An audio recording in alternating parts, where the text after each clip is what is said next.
अगर कोई ज्वाइन किए देख रहे हो तो मुझे बता दो यार एक बार. If anyone is watching, please let me know. Am I audible and am I visible? By the way, I'm checking it in my another mobile.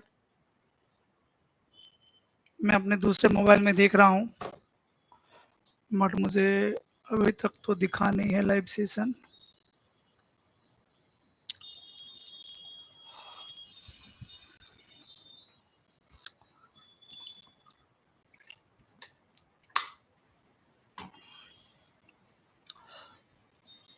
अगर किसी के पास नोटिफिकेशन गया हो या देख रहे हो तो बता दो.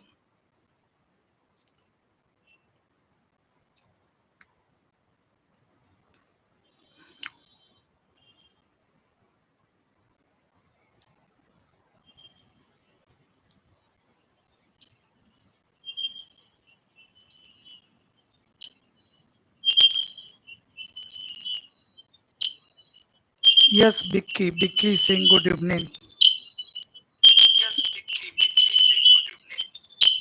यस मुझे लग रहा है कि अब मैं ऑडिबल भी हूँ. I think am I audible. Yes, Vicky, let me know. Am I audible and visible? Wait for 1 more minutes. Let's other joins. Then we'll continue. Yes, audible. Thank you, Venki.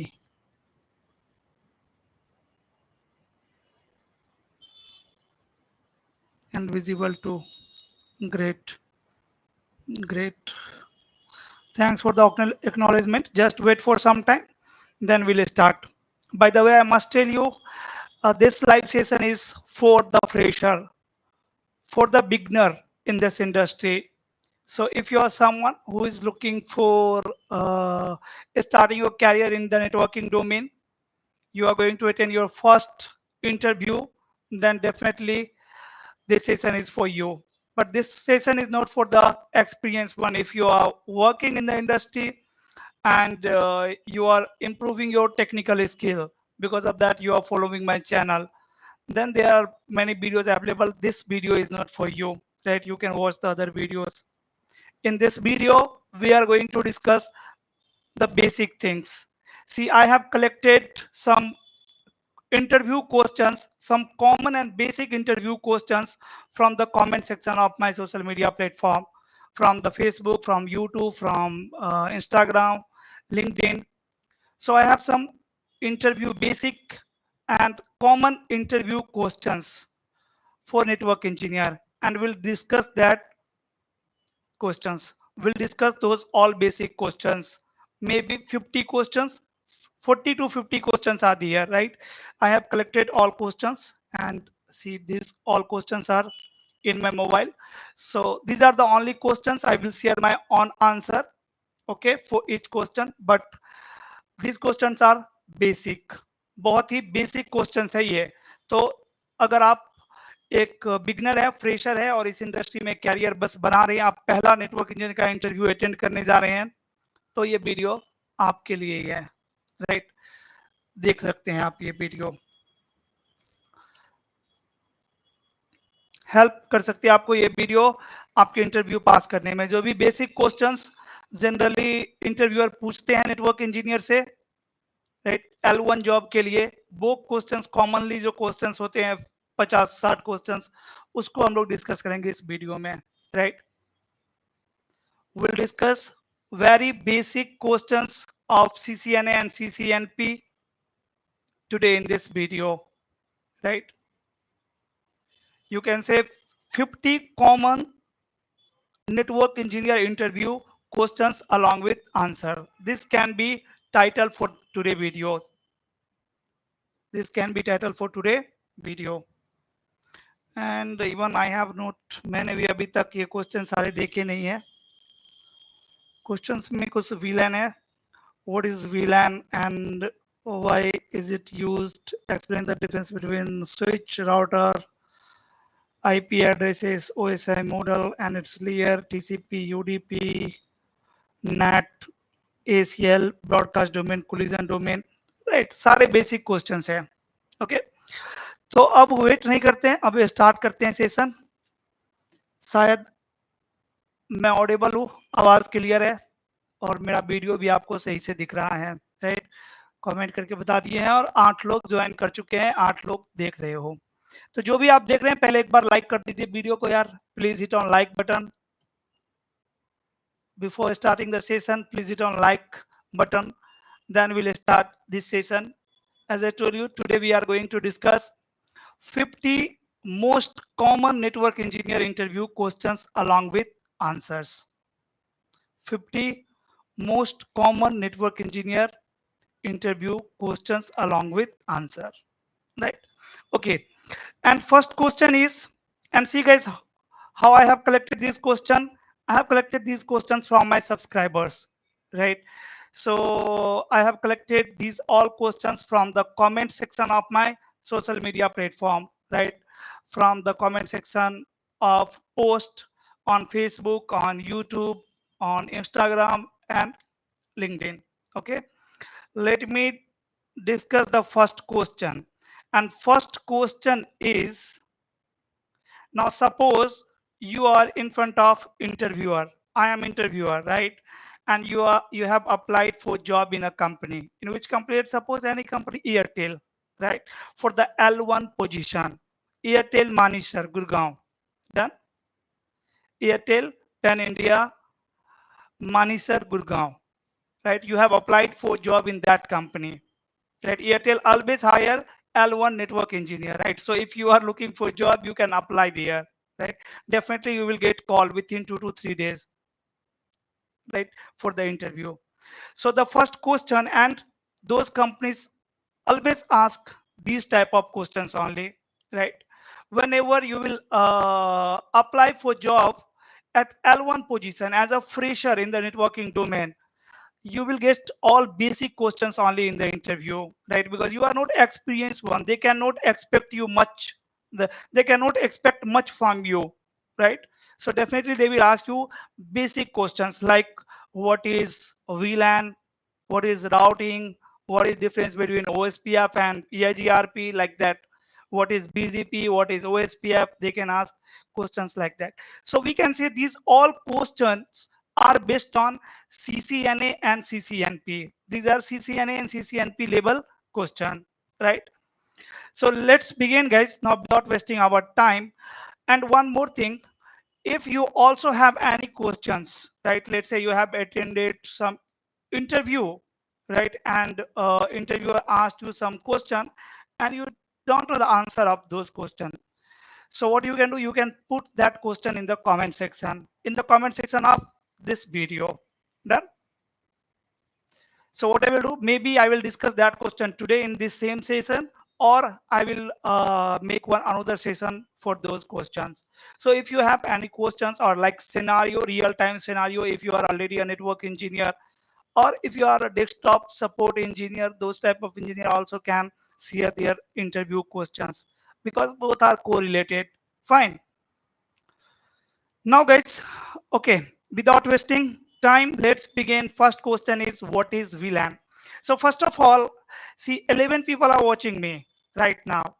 Is there anyone who know what is VLAN? Tell me the simple, a small definition of VLAN in the chat, in the comment section. Like if someone will ask you what is VLAN, so what will be your answer, guys? क्या answer दोगे आप? एक छोटा सा answer बताओ बस मुझे, एक दो लाइन में, उससे ज्यादा नहीं। मैं पूरा ये नहीं पूछ रहा हूँ वीलन कितने टाइप के होते हैं, right?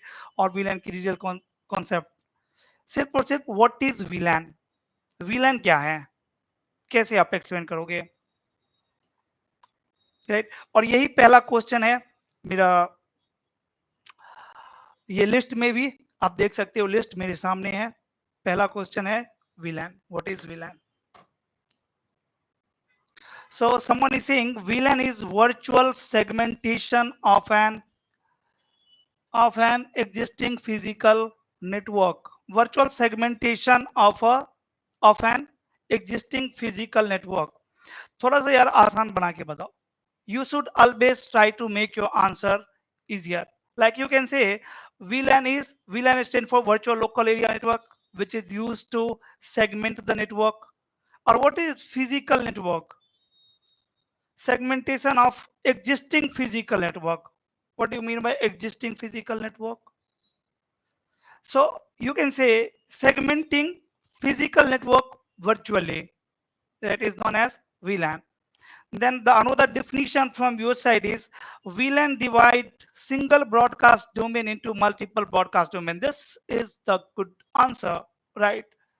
I am impressed with your answer, brother. Rohit, really appreciate it. Rohit Kandam. Great. VLAN is a tool which is used to divide large broadcast domain into a smaller broadcast domain. What is the benefit of doing it? What is the benefit of dividing large broadcast into a smaller part? There are many benefits, right? For the better performance, for the better security, right? For the better management, we can divide large broadcast domain into a smaller broadcast domain. Now, the first question is okay, what is VLAN? And guys, according to me, the definition of VLAN should be this. VLAN stands for Virtual Local Area Network, which is used to divide large broadcast domain into a smaller broadcast domain. In the other word, you can say VLAN is used for segmentation, for the segmentation of network, right? Segmentation means also dividing large network into multiple smaller network is known as segmentation, right? And then you can say VLAN divide broadcast domain at layer 2, right? Because we have broadcast domain at layer 2 also, at layer 3 also. So VLAN is a tool which is used to divide broadcast domain at layer 2. By default, like switches, all ports of switches belongs to a single VLAN by default, right? That's why we are seeing a switch belongs to a single broadcast domain, right? So if on a switch, you will create two number of VLAN and you have assigned some ports in different VLAN, some ports in different VLAN. That means now there are two broadcast domain, right? There are two broadcast domain. Let's suppose a switch has 24 ports and the switch is connected with lots of computers. There are two departments, sales department and HR department. So how we can separate these two departments on the switch? With the help of VLAN, right?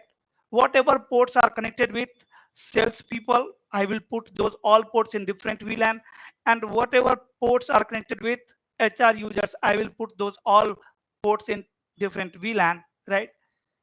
So now I have divided the broadcast, single broadcast domain into two part. And now sales department and HR department cannot communicate with each other. So what other option I have, guys, for the communication? How two different VLAN can communicate with each other? Yes, tell me.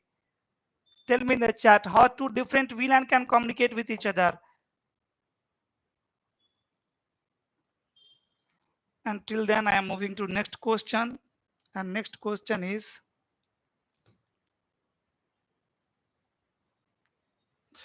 routing. Yeah, that is also routing, but which type of routing? Static routing, dynamic routing, inter-VLAN routing.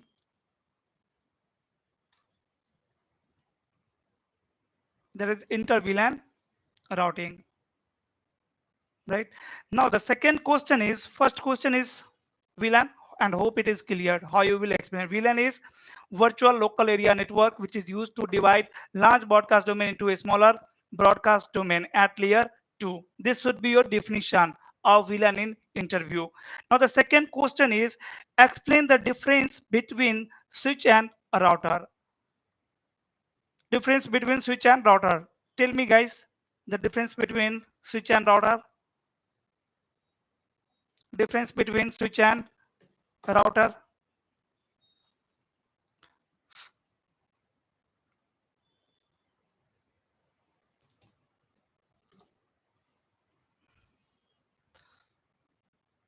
Switch works at layer 2, router works at layer 3.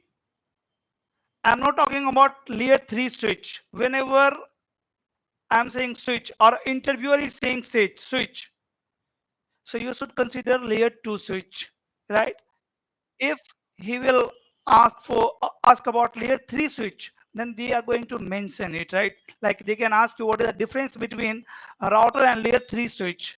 If they're asking you difference between router and switch or what is switch, that means they are talking about layer 2 switch, right? So router works at layer 3 of OSI model and switch works at layer 2 of OSI model. Very good answer. The first difference. The second difference is, tell me the second difference. First difference is good, right? Router works at layer 3, switch works at layer 2. And the meaning of layer 2 and layer 3 is what? Why I'm saying switch works at layer 2. Work means not like it is a layer 2 device.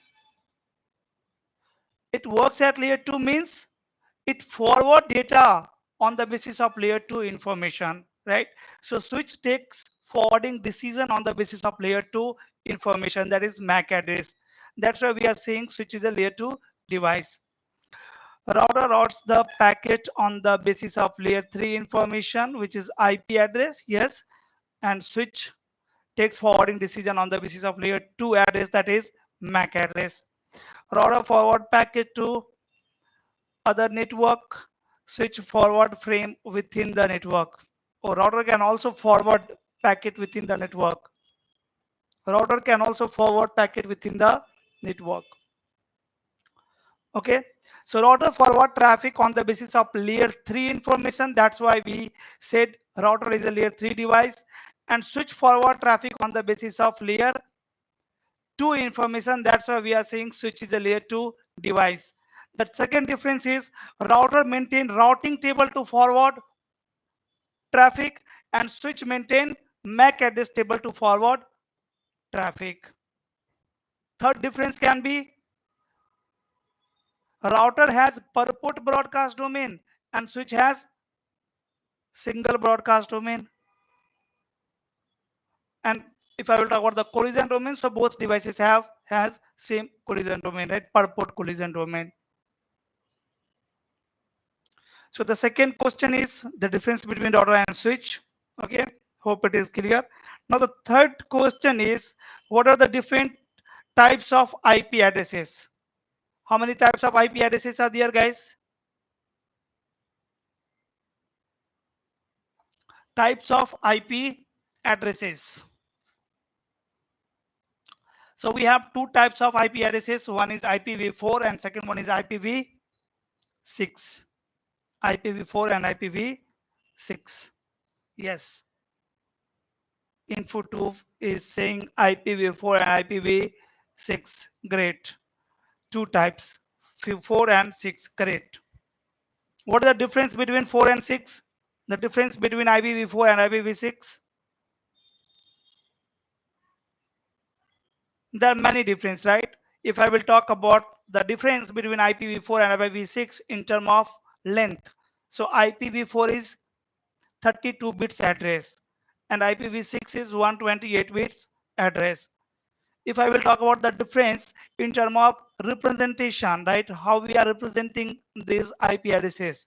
So we represent IPv4 address into dotted decimal and we represent IPv6 address into hexadecimal, right? IPv4 decimal and IPv6 hexadecimal. Great. IPv4 32-bit, IPv6 128-bit. Great. Now the next question is, after the IP address, what are the difference between IPv, what are the different types of IP addresses? Then describe the OSI model and its layer. Yes, guys, describe the OSI model. How you are going to describe OSI model? If someone will ask you what is OSI model, what will be your answer? Again, tell me the short answer of OSI model, like how you will explain OSI model in one line. How you will explain OSI model in one line.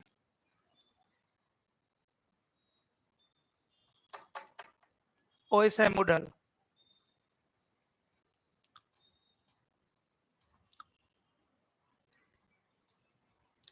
OSI model is a process which tells how two devices are going to communicate with each other. Or you can say OSI model is a process which tells how data out from a computer and how data enter in a computer. How data out from a computer means what task or how a computer is going to out data, right? Means how it will generate, how it will perform encapsulation, how it will perform decapsulation, right? So the encapsulation process and decapsulation process will be defined by OSI model only, right? Someone is saying open standard interconnection, the set of rule to communication between two network devices. Yes, good, good. Set of rule for two networking, for the communication between two different networking devices, correct? Then a set of rule for how a network works. We cannot say OSI model define how network works. Actually, OSI model describe how data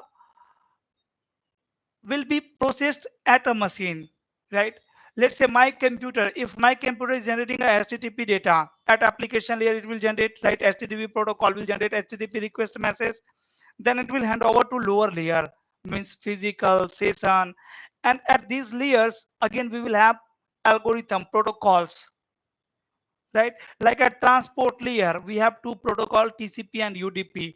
So OSI model will define which protocol will work with HTTPS protocol, right? Then at network layer, again we have multiple protocols: IPv4, IPv6, Apple Talks, OSPF, HSRP, not BGP. BGP is an application layer protocol. So like this, we have multiple protocols at network layer, right? So OSI model define which protocols will work at layer 3, that is IPv4, right? So if sender machine is using IPv4 protocol at the time of sending, data, and receiver machine is receiving is using IPv6 protocol while receiving that data, then receiver machine cannot process that data, right? Can not process that traffic because there is mismatch of protocol at layer 3. So OSI model take care of this mismatch, right? How two devices are going to communicate correctly, how these two devices are going to use same protocol for the encapsulation and decapsulation. Please clear MPLS interview questions and answer. Okay, let me do one thing. I have some questions. So इसको छोड़ देते हैं, अभी इसको बाद में करेंगे और अभी MPLS कर लेते हैं, या फिर एक काम करते हैं, MPLS किसी और वीडियो में कर लूंगा, आज ये कर लेता हूँ. Okay. Then OSI model is a reference model which tell how the data is flow network between network or over network. Yes, we can say over the network how data will flow. That is different thing. What I am saying, when your machine is generating a data, right? How machine will perform encapsulation, that is OSI model, right? Not how data will flow on the network, right? Then guys, next question is,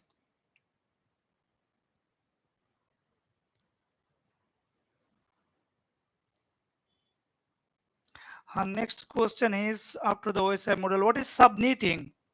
Yes guys, subnetting.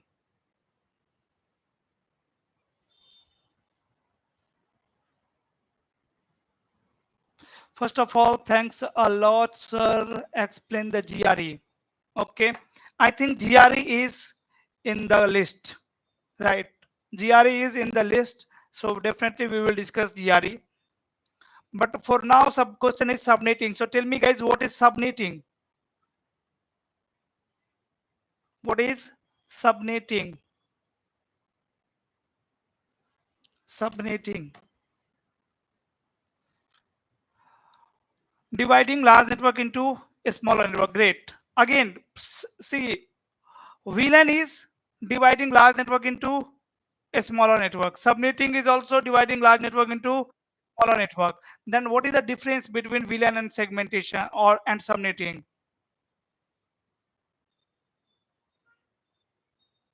A VLAN is used to divide large network into a smaller network, and subnetting is also used to divide large network into a smaller network.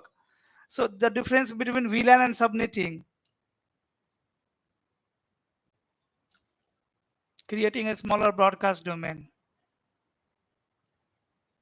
process of creating subnetwork, VLAN divide broadcast network at layer 2, yes, and subnetting, very good answer. Subnetting divide network at layer 3. Subnetting divide large network into a smaller part at layer 3. And VLAN divide large network into a smaller part at layer 2. Right? So subnetting is a process of dividing large network into a smaller network. And how it is useful?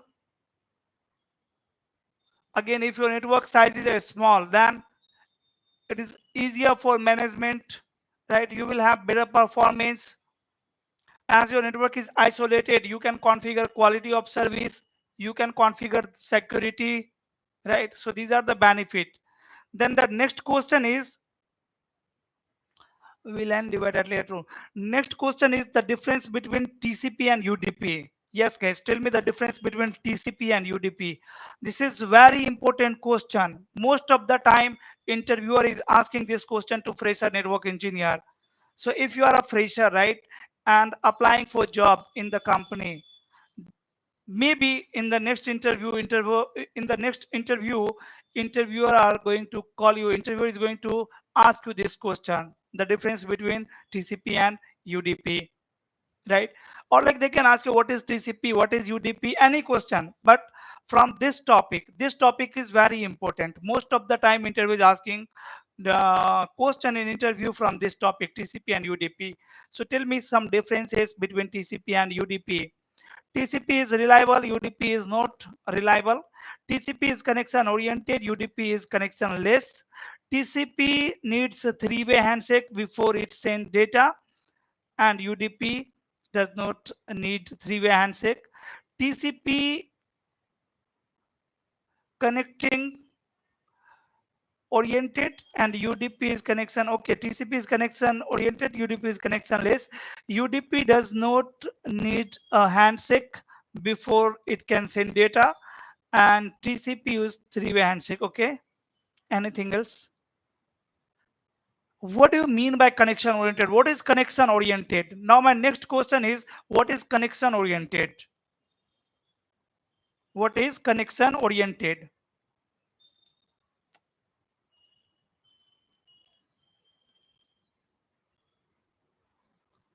What is connection oriented, guys?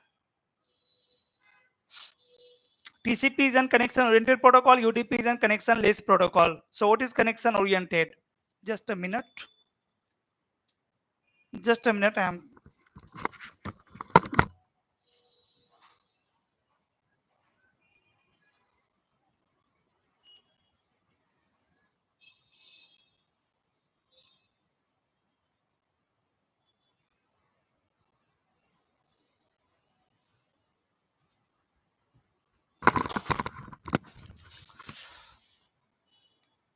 Yeah, there was some issue with electricity. No problem. Now it's fine. Yes. Connection oriented. There will be dedicated path during the transfer. Okay, during the data transfer. Acknowledgement. TCP acknowledgement of data. UDP does not acknowledge. Definitely, there is no acknowledgement in case of UDP, and we have acknowledgement in case of TCP. So this is also one difference. But now my question is, what do you mean by connection oriented?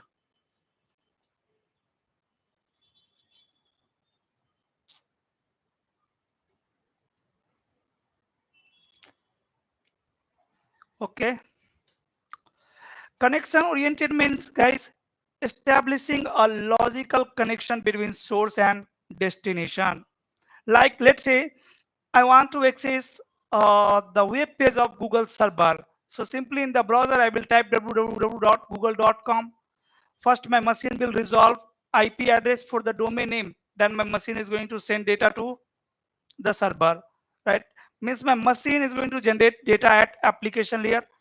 HTTPS protocol will generate data, right? HTTP as request. It will hand over to lower layer. At lower layer means transport layer. At transport layer, TCP protocol is going to receive the HTTPS request, right?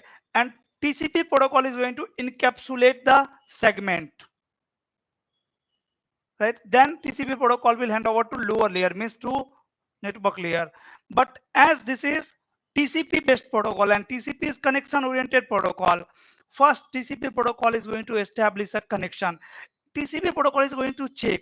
See, if TCP protocol will hand over data to lower layer, to network layer, then to data link layer, then to physical layer, then my machine will forward data to the server, Google server. Suppose Google server is busy. Google server is busy. Google server cannot receive the data, cannot handle the data. Google server cannot reply the data. So my machine is intelligent. My machine want to check that Google server is free or not, right? Google server is free or not.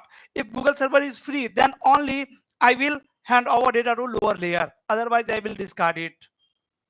Why my machine is going to generate the data, encapsulate the data, and then unnecessary it will use the bandwidth and it will forward to Google server. And after that, maybe if Google server is busy, then Google server is going to drop it. तो Google server अगर drop करेगा data को तो उससे better है कि मैं ही drop कर दूंगा, राइट? बिकॉज सर्वर पे भी क्या होती है, लिमिटेशन होती है. ऐसा नहीं है कि एक सर्वर कितने भी कनेक्शन एक साथ में एस्टेब्लिश कर सकते हैं, कितने भी डेटा को मैनेज कर सकता है. नहीं, उसकी भी कुछ अपनी लिमिटेशन है. मे बी कि एट अ टाइम एक सर्वर 500 पैकेट को मैनेज कर सकता है, 1000 पैकेट को मैनेज कर सकता है, उससे ज्यादा नहीं कर सकता है. TCP is like a phone call, you have to establish connection. नहीं, phone call is like UDP, right? अगर नेटवर्क खराब होने के वजह से कोई इंफॉर्मेशन ड्रॉप हो गई तो वो आपको दोबारा नहीं मिलेगा, राइट? अगर आपके दोस्त ने कुछ आपको बोला और नेटवर्क खराब होने, बैड इंटरनेट कनेक्टिविटी की वजह से लेट्स सपोज कुछ वॉइस ड्रॉप हो गए नेटवर्क के ऊपर, तो आपको वो दोबारा नहीं मिलेगा. Connection oriented means to make a connection first, then send the packet. Yes, why connection? To check the server is available or not, right? So let's suppose Google server can manage 100 connection at a time, right? Can process 100 packet at a time, means it can receive 100 packet and it can send 100 packet at a time, right? And server is already busy, already managing 100 packets, right, for the other users. So when my computer will send HTTP request to the Google server is going to drop it. That's why my machine is going to check it first, right? So how it will check? It will send a SYN message. It will send a TCP header only, right? It will put actual data, actual HTTP data at the hold. It will put that data at the hold and it will generate a TCP header. In the TCP header, it will on SYN bit. It will on SYN bit, right? That is SYN message. SYN message is nothing but TCP header. That's it, right? If someone will ask you what is SYN message, so you can say SYN message is TCP header with SYN bit on. TCP header with SYN bit on is known as SYN message. TCP header with ACK bit on is known as by acknowledgement message. And TCP message with SYN plus ACK bit on is known as SYN plus ACK message, right? So the sender machine is going to send TCP header to the Google server, right? Source port will be the random port number from the free range and destination port will be well port number. The second reason why my machine want to establish a connection, why my machine is sending SYN message first before sending the actual data, to check is service is enabled or not on the server where I am sending this traffic, right? So I am sending HTTP traffic to a server, so make sure HTTP service should be enabled here, right? If the service is not enabled, then again server is going to drop that data. So unnecessary, you are using bandwidth of link, you are using CPU of your device. So this is the reason why my sender machine is going to send first SYN message, right? So it will generate a TCP header, it will on SYN message, and then random source port number and well-known destination port number, which will be 443. Then it will hand over to lower layer. Lower layer means to network layer.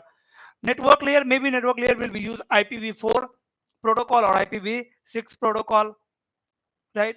If it is using IPv4, then it will add IPv4 source address, IPv4 destination address of Google server, right? Then it will over to lower layer. It will also add one protocol field, right? Their value will be port number of protocol number of TCP. Then lower layer means data link layer is going to add source MAC, destination MAC. Then it will forward to the Google server. Now when Google server will receive it, first it will receive at layer 1, then at layer 1 maybe it will receive in bits or in the light signal, then it will convert it into the frame. It will hand over to upper layer means layer 2 data link layer. Data link layer will check destination MAC. If destination MAC will match, then it will remove Ethernet header, layer 2 header, and it will hand over to upper layer IP protocol at network layer. IP protocol is going to check destination IP. If destination IP will match, see, the server is going to receive the traffic in two cases. If destination IP address is the IP address of server, or destination IP address is broadcast. The second scenario, at layer 2, server is going to receive the data if the destination MAC is MAC address of server or the destination MAC is broadcast. Okay, so if destination IP is matching, then server will accept it at layer 3. It will remove the layer 3 header. It will check the protocol field, and according to that, it will take the decision to which protocol I need to hand over it, right? Then it will hand over to upper layer protocol, means transport layer protocol, TCP.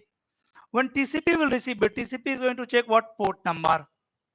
First of all, that port number is enabled or not. If port number is enabled, destination port is 443. So 443 port number is enabled or not. If 443 port number is enabled, then only I will accept it, otherwise I will discard it. So as HTTP service is enabled on Google server, it will transport layer will accept it. TCP protocol will accept it, and then it will hand over to upper layer.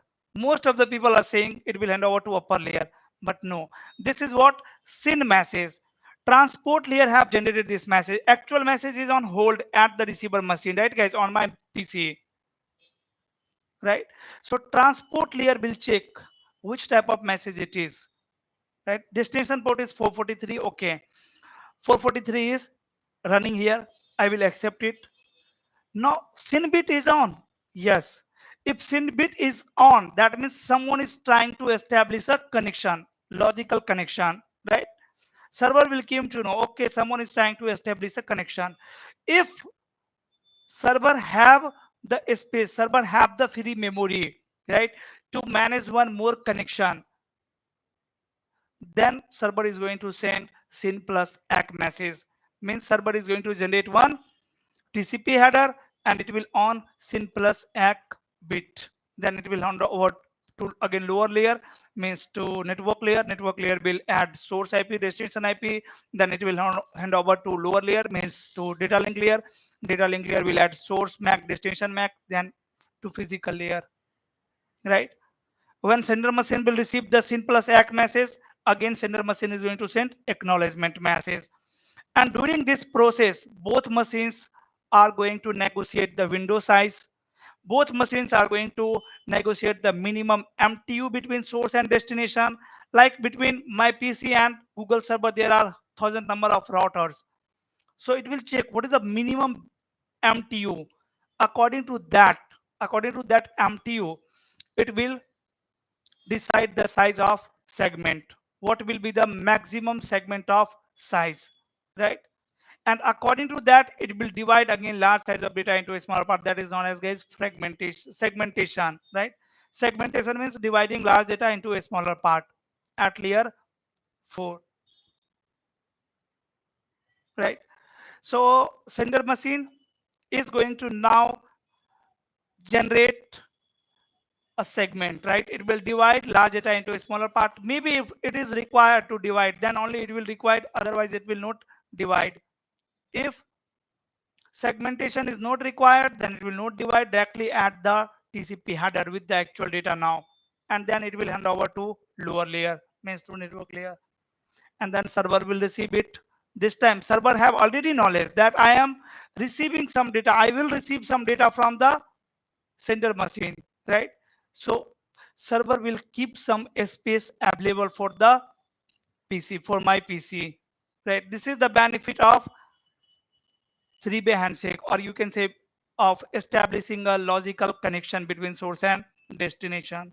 Okay, so the difference between TCP and UDP is, first difference, TCP is connection oriented protocol, UDP is an connection less protocol. TCP is an reliable protocol, UDP is an reliable unreliable protocol. Whatever data server machine will receive, it will give acknowledgement, right? Then TCP protocol performs segmentation, UDP protocol does not perform segmentation, right? UDP protocol never divide large data into a smaller part. That's why we have what? Fragmentation. So that router can also divide data, large data, into a smaller part.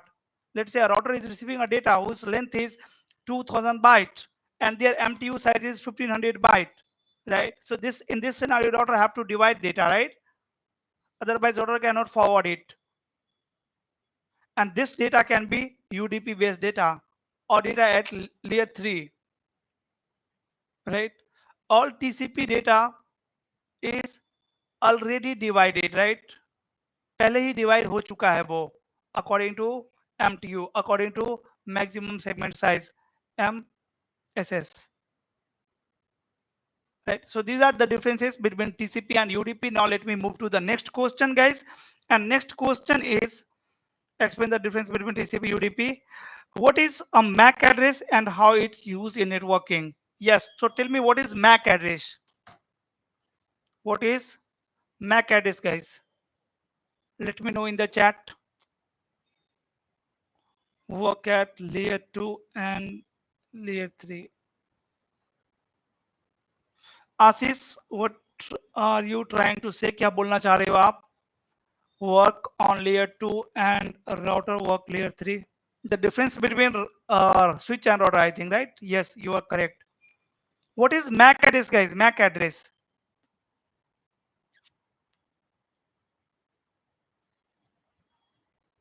Okay. What is MAC address? And what is the difference between IP address and MAC address? MAC address stands for media access address, or you can say the physical address. It is how ID flashed in every NIC. Okay, MAC address is hard coded with NIC port. MAC address is 48 bits address, correct. MAC address is a unique address, correct. 48 bits unique address.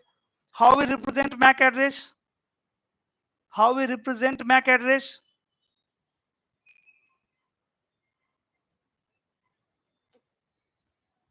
MAC address is a physical address work at layer 2 of OSI model. MAC address is unique 48 bits physical address, correct. Hexadecimal. We represent MAC address in hexadecimal. And guys, to represent one hexadecimal character, how many bits are required? 4 bits. 4 bits are required to represent one hexadecimal character. So as MAC address is 48 bits address, so how many character will be there? How many character are there? How many hexadecimal character are there in MAC address?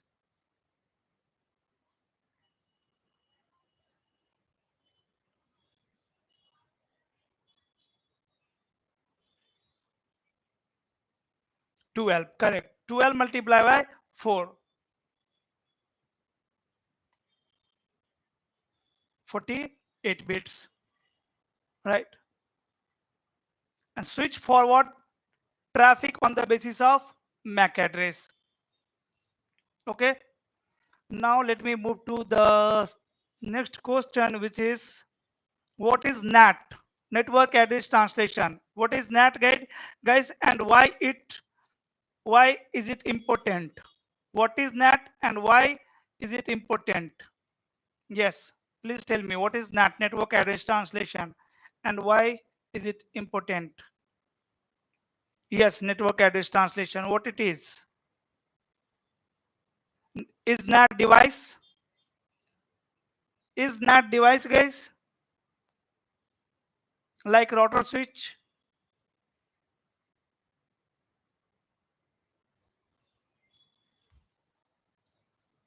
Translating private IP address into public IP address, and vice versa as well. NAT translate public IP address into private IP address as well. Then it is used to hide the original IP address. A router can support NAT, translate private IP address into public IP address. Actually, one IP address to another IP address and vice versa. Okay.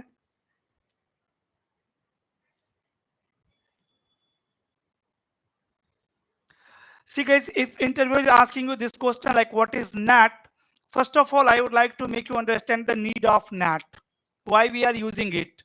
See, by default, private and public network cannot communicate with each other, right? Like see, right now I am in my room and my laptop is connected with a router wirelessly and the router is connected with internet.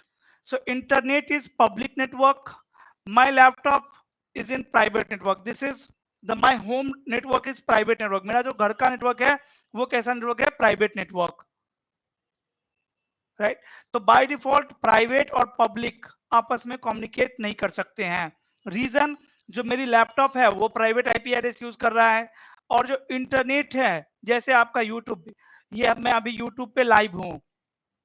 I am live on YouTube. So actually my live video is on the YouTube server, right? And then you are accessing the same video from the YouTube server through internet, to the internet, right? So you are also connected with internet. I am also connected with internet, and YouTube server is also connected with internet. I am uploading this video on YouTube server, and you are accessing it from your place. So my PC is using private IP address. Your PC is also using private IP address, right? In the same way, YouTube is also using private IP address. Then how we all are able to communicate with each other? With the help of NAT only, right? So by default, communication between private and public is not possible. So that's why we come up with a technology called NAT. You can say NAT is a process, NAT is a technology, or NAT is a protocol which is used to make communication possible between private and public network. NAT is a process which is used to make communication possible between private and public network. Okay. Now let me move to the next question.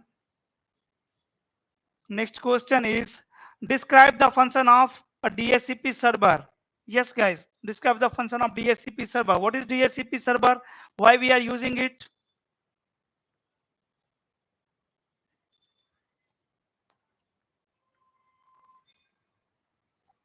DHCP. I'm waiting for you answer in chat. Dynamic host configuration protocol. Very good. Guys, see 90 people are watching. Please hit on like button. At least like the video. Please motivate me to make more videos.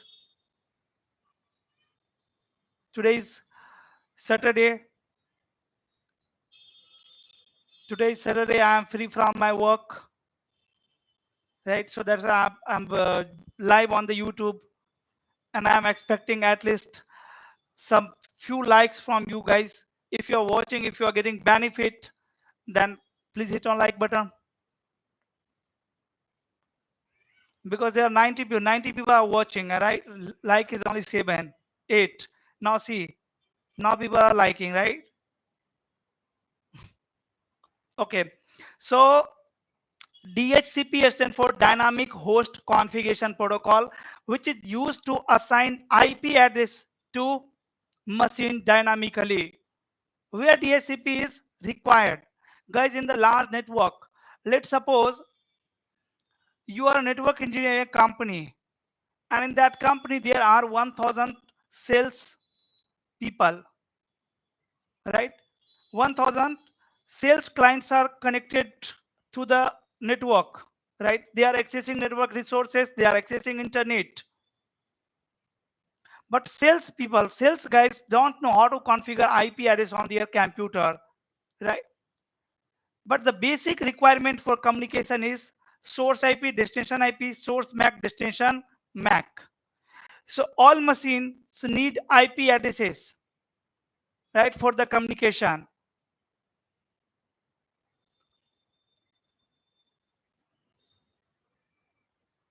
Okay, at the last we will discuss some questions of MPLS as well, don't worry. Right?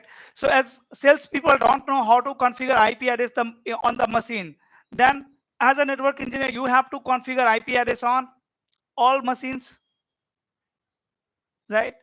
So is it possible to configure IP address on 1000 machines every day? Whenever salespeople will come in the office, you are going to configure IP address, right? You will divide the task. अब 10 लोगों में task divide कर लिए कि भाई 100 computer में मैं configure करूंगा, 100 पे तुम करना, 100 पे तुम करना, राइट? ऐसे नहीं हो सकता है ना. डेली हम ऐसे मैनुअली आईपी एड्रेस कन्फिगर नहीं कर सकते हैं, right? If we have less number of devices like 10 devices, 20 devices, no problem, we can configure. But if there are lots of devices, guys, like 100 devices, 1000 number of devices, 5000 devices, in that scenario configuring IP address manually is impractical, right? And there is chance of error as well. कभी आप subnet mask गलत configure कर दोगे, कभी आप IP address repeated configure कर दोगे, right? So to avoid this issue, we come up with DHCP, Dynamic Host Configuration Protocol. Simply जो आपका राउटर है, like एग्जांपल लेता हूं मैं अपने घर का ही. मेरे घर में सारे फैमिली मेंबर इंटरनेट एक्सेस करते हैं, राइट? सबको इंटरनेट की जरूरत है. All family members are accessing internet, they all need internet, but no one in my family except me knows how to configure IP address on devices, like in the mobile or in the tablet or in the laptop. No one knows how to configure IP, right? But they all need IP address. So what I can do, I can enable, I can configure DHCP service on the router, right? Once I will enable DHCP service on the router, now router will become DHCP server, right? And all the family members will become DHCP client, right? DHCP client means who will get the IP address from the server, and DHCP server means who will provide the IP address to the client machine, right? So we all family member are DHCP client, and my router is DHCP server. So there are 4 messages in DHCP. How a client machine will get IP from DHCP server, guys? Simply my client machine will send one discover message. Discover message to discover the DHCP server. Where is the DHCP server, right? DORA. Yes, very good. DORA process.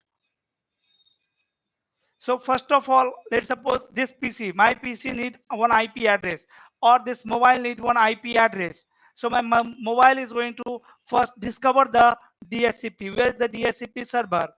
So my mobile will generate one discover message. It will broadcast it in the network. Right? It will forward to all machines in the network. And only DHCP server is going to reply it. Right? So let's say my mobile is generating a discover message that is broadcast. So my wife is also going to receive it. My wife mobile will also receive this discover message, but my wife mobile is not DHCP server. So my wife mobile will discard it. Who is the DHCP server? The router.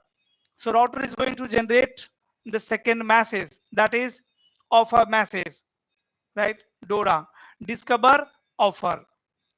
So DHCP server will send offer message. In the offer message, actually, router will send, DHCP server will send IP address, right?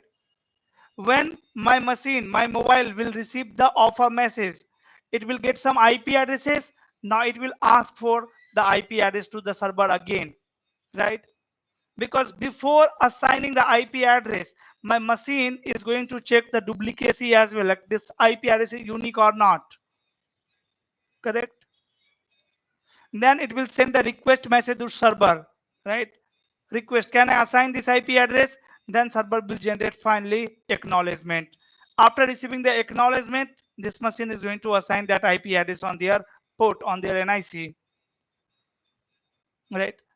So DHCP stands for Dynamic Host Configuration Protocol, which is used to configure IP addresses automatically to the machines.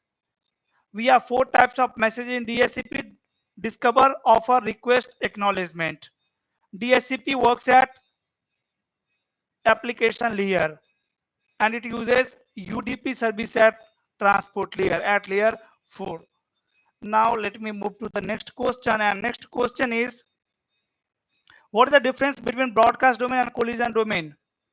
Difference between broadcast domain and collision domain. Yes, guys.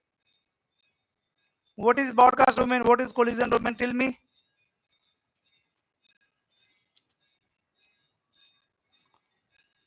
What is broadcast domain and what is collision domain? Broadcast domain means first of all area, right? So an area where a broadcast message can be travel is known as broadcast domain. And the collision domain means a domain where collision can be occur, where two data can be collide. That domain is known as collision domain, right?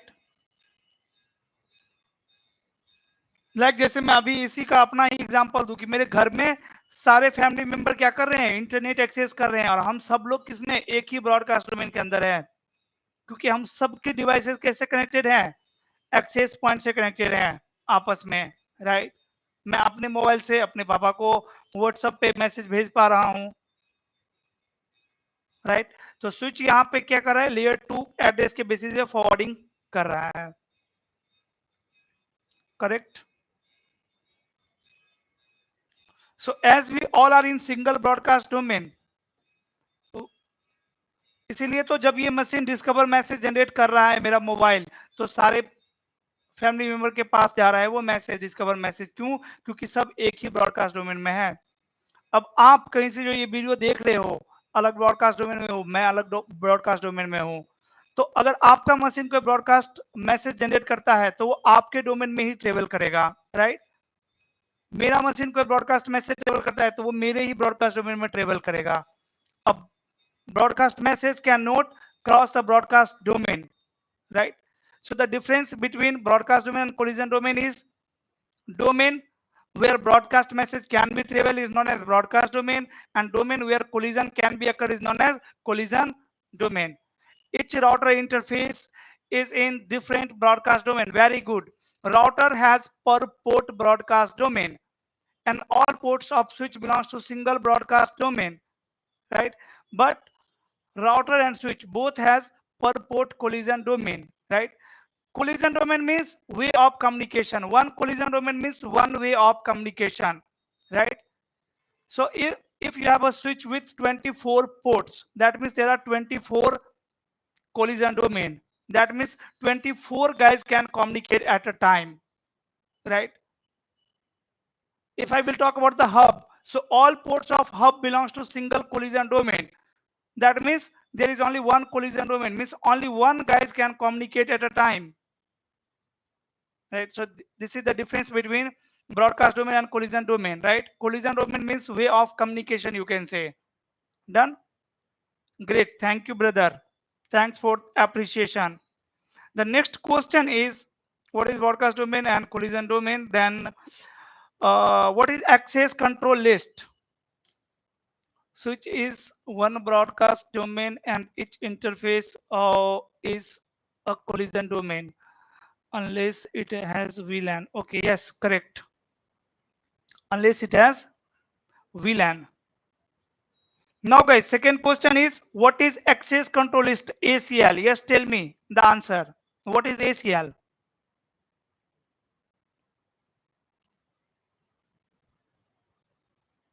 What is access control list?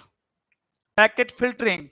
Yes, there are multiple use of access control list. But as I told you, if you are a fresher, right, you are attending interview for L1 position, right? You are the fresher, just you are entering in this domain, in the networking domain, right?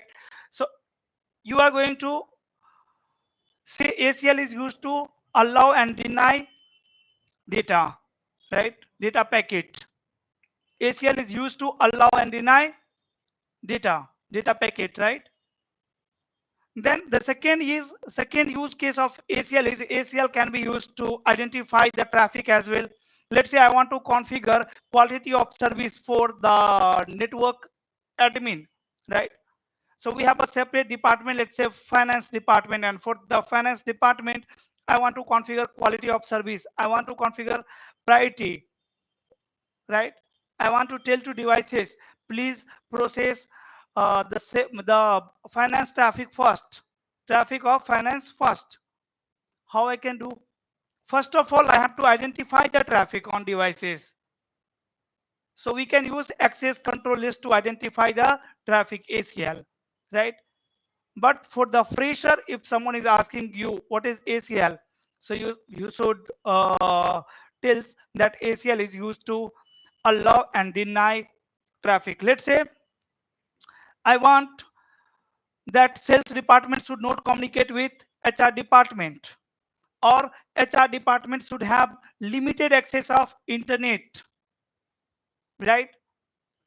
Or in my network there is one server where multiple services are running, let's say HTTP, HTTPS, DHCP, DNS, right, and many more services are running like TFTP, FTP.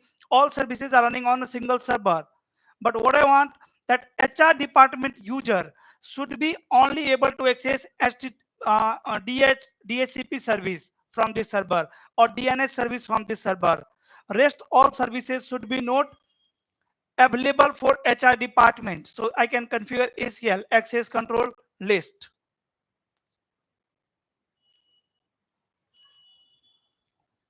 List of rules that specify which user or system are granted or denied access. Yes, correct. Right? Or I want to configure ACL for a particular department, let's say for an admin department, like admin department should be only able to access these devices through telnet or SSH, right? In my company there are multiple departments, sales, HR, right, finance, multiple departments are there, admin, network engineers, and I want to provide telnet access to only network engineers. So again I can use access control list. And guys, there are two types of access control list, standard and extended. So what is the difference between standard and extended ACL? What is the difference between standard and extended ACL? Standard ACL takes decision of allowing or denying the traffic on the basis of source address, only source address, source IP address only, on the basis of source IP address. And extended ACL takes decision on the basis of source IP, destination IP, source port, destination port, and protocol number, right? Now for the implementation, again we have two options. To implement the access control list on in the network, again we have two options. One is numbered ACL and another one is named ACL. So what is the difference between numbered ACL and named ACL? This is your question. Please let me know in the chat. What is the difference between named ACL and numbered ACL?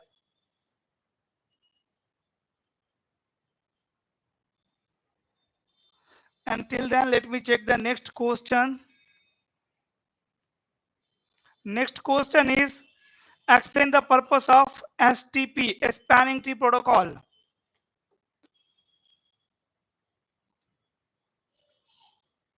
Explain STP, a spanning tree protocol. Prevent loop in the network. You have one question. What is the difference between named and numbered ACL? Okay, you can share your answer later as well in the comment section. Later I will check. Now the next question is a spanning tree protocol, guys. What is a spanning tree protocol? A spanning to prevent loop in network. Which type of loop? Which type of loop? Layer 2 loop, layer 3 loop, or any other loop? Which type of loop? Which type of loop? STP used to prevent layer 2 loop. Very good. It is used to prevent layer 2 loop. Not layer 3, not layer 3. To avoid layer 3 loop, we have TTL, time to live, right? To avoid layer 2 loop, we have a spanning tree protocol.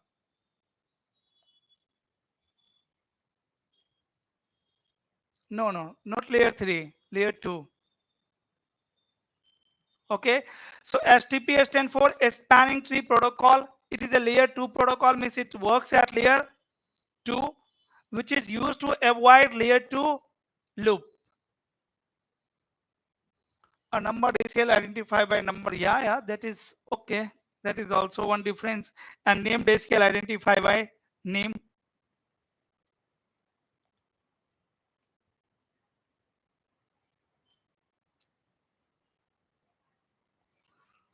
Now the next question is, what is OSPF? What is the difference between RIP and OSPF? Sorry. What is the difference between RIP and OSPF? Yes, guys, tell me the difference between RIP and OSPF. RIP is an distance vector routing protocol and OSPF is an link state routing protocol, right? RIP is an distance vector routing protocol. Yes, OSPF is a link state routing protocol.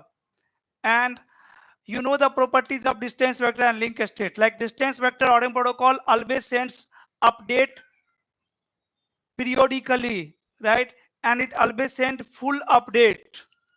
But link state routing protocol support trigger update, trigger and partial update, right? So this is the difference between link state routing, sorry, RIP and OSPF. The next question is, what is the purpose of default gateway? What is the purpose of default gateway?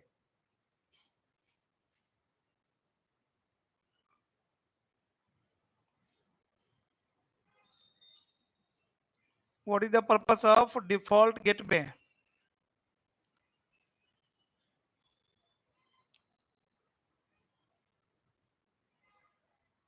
For forwarding the packet next hop,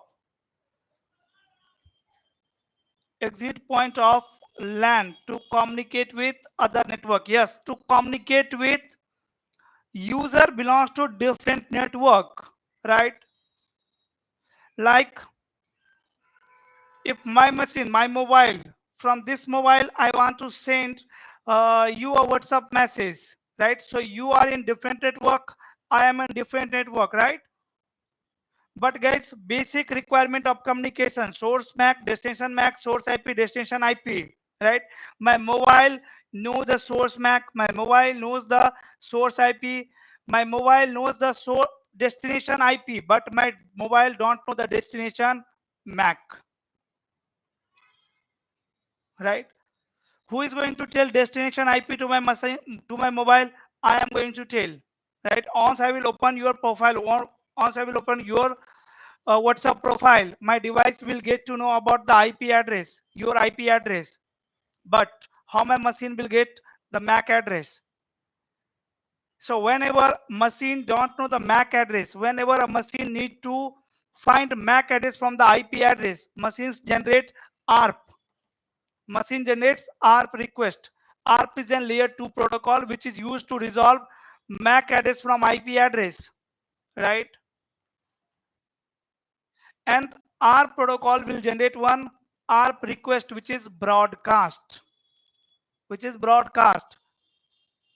and how two different network are connected, guys, like my network and your network, with the help of router. And router has per port broadcast domain. That means my mobile belongs to different broadcast domain, your mobile belongs to different broadcast domain. Means my mobile cannot send ARP request to you directly. So that's why default gateway is required, right? Whenever a machine need to send traffic to different network, it will forward data to default gateway at layer 2. It will forward data to default gateway at layer 2. That means source MAC will be the MAC address of my machine, source IP will be the IP address of my machine, destination IP will be the IP address of your machine, but the destination MAC will be the MAC address of default gateway. The reason, this machine cannot resolve the MAC address of your machine. Done. For resolution of MAC address, yes. To resolve MAC address from IP address, we have our protocol. Now the next question is default gateway. After that, how does a router determine best path to a destination? How router determine best path to the destination? So router find best path for a destination by checking three parameters. Number one, for the best path selection, router 1 checks three parameters. Number one, prefix length, then AD value, and then metric. If these all parameters are same, then router can perform load balancing. Router check routing table to forward the data. Question is, how does a router determine best path? How does a router determine best path? Like, guys, routing protocols, OSPF. What these routing protocols are doing? These routing protocols are actually calculating the metric on multiple paths. And then it will compare where I am getting lower metric, right? Lower metric means best path. Done. So if a router have multiple path, first of all, it will compare, right? The AD value, the metric, lower AD value, lower metric is more preferable, right? So this is the best path selection on a router. Then the next question is, explain the difference between public and private IP addresses. Public and private IP addresses. Private IP address is not routable on the internet, right? You cannot reach to internet with the help of your private IP address. Can you please name the protocol we need to understand for associate network engineer, associate table network engineer? Yeah, definitely. In the routing, you need to learn the EIGRP, OSPF, BGP protocol. In the switching, you need to learn the STP, VTP, DTP, Ether channel, port security, these protocols. Yeah, private is used in LAN, very good, and public is used in WAN. Even you can use public IP address in LAN as well, right? If you want to reach to internet directly without netting, without translation, then you can use public IP address, right? Even I can use the public IP address on my computer in the LAN as well.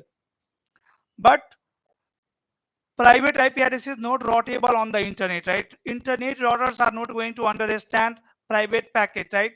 Any packet with private IP address. Actually, ISP routers, on the ISP routers, ACLs are running, guys, right? और वो ACL सारे क्या कर रहे हैं? Private IP address को filter कर रहे, deny कर रहे हैं, right? ACLs are denying all private IP addresses. Private IP addresses are not allowed on the internet. Why we have divided IP address into two parts, into private and public? To reduce the shortage of IPv4 address, guys, right? We had shortage of IPv4 address. So that's why we divide it into two parts, private and public. Public IP address will be unique and private IP address will be reusable. So second difference, private IP address is reusable, right? Multiple organizations can use same private IP addresses. Maybe my machine is also using 10.1.1.1 and your machine is also using 10.1.1.1, right? Even though we can communicate, we both are able to communicate with each other, right? So to reduce the shortage of IPv4 address, we divide it into two parts, private, public. Then we come up with subnetting, right? Then we come up with NAT. Then we come up with IPv6 addressing. What is MTU? MTU stands for maximum transfer unit. Maximum transfer unit. MTU is nothing but capability of a router interface to forward data. Means interface of router can forward data up to what size, right? If MTU of interface is 100 bytes or 1000 bytes, that means that interface can transmit up to 1000 byte data from that port. That means that port can forward up to 1000 bytes of data from the port, right? So private IP address is reusable. Multiple companies, multiple organizations can use same IP addresses, and the public IP addresses are unique. No, it's not necessary that MTU of all in routers should be same. It can be different as well, right? By default, MTU on the router, on the Cisco routers is 1500 byte, right? You can change it. Simply command is IPMTU, or I think MTU only. What is STP? We have just covered STP. STP stands for spanning tree protocol, which is used to avoid layer 2 loop.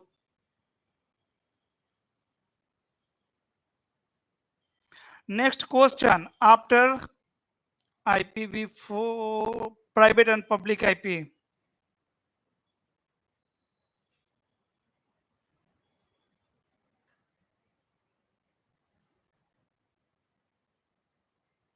Different types of network topology. Explain the different types of topology. Please tell about Jumbo MTU. Leave it. Yes.